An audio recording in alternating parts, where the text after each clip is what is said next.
So I thought I'd bring you a quick little update of what's been happening with this little thing. I haven't been doing anything as massive or time involved or labour intensive as all the other stuff I've been doing as of late. It's just been a lot of tinkering and tidying up wires and brake lines and hoses and all the little shit that's just not fun to do, let alone to watch. So I haven't gone ham filming all that stuff like I have with the other stuff, but I figure I'll just give you a quick run around with what's happened lately, what I've tidied up, what you may not have seen on some of the other footage. But yeah, I'll give you a quick whiz around the car and I'll show you what's what. So bonnet's back on. Show you what's going on under here. So that's the brake lines all done.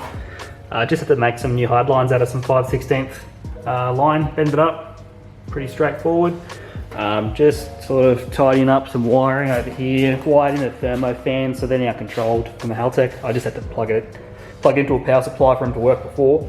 But yeah, got all the wiring tucked up, and it goes back over here, and it's run by one of the relays. So that mess of wiring is what's powering everything. It ain't pretty, but it works.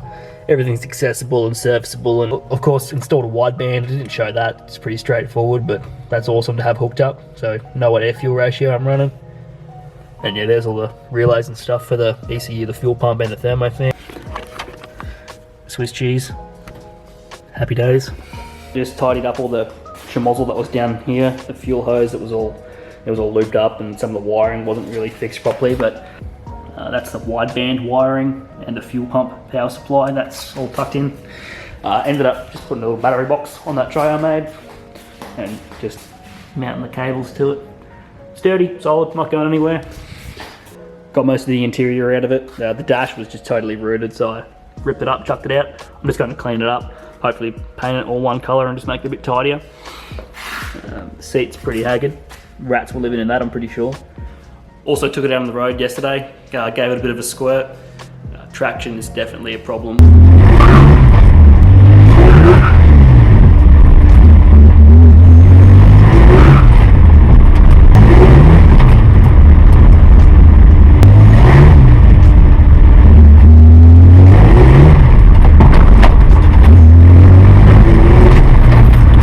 It's not going to have much of it, at least until it's got some bigger tyres on the back and some weight over it, but yeah, it was good to get out on the road again. Hasn't been driven in like a year and a half, I'd reckon. So yeah, that was good fun. Also, I'm not entirely sure whether to keep doing big, long videos and posting them every couple of months, or sort of just post it little bits and pieces as I do it. It's entirely up to you guys, I guess. You are the ones watching it, not me. If you prefer to see little clips sort of up to date, like I'm doing now, maybe a little bit more information as I'm doing more hands-on stuff, or if you prefer the other stuff, which is just, you know, 15-minute fabrication odyssey, let us know. Drop a comment below. Let me know what you want to see. Like I said, doing this for you guys, not me. So yeah, let me know what you prefer to see. That'll do it for this one. Thanks for watching. Like the video, drop a comment below, hit the subscribe button, all that stuff, and I'll catch you next time. Thanks for coming.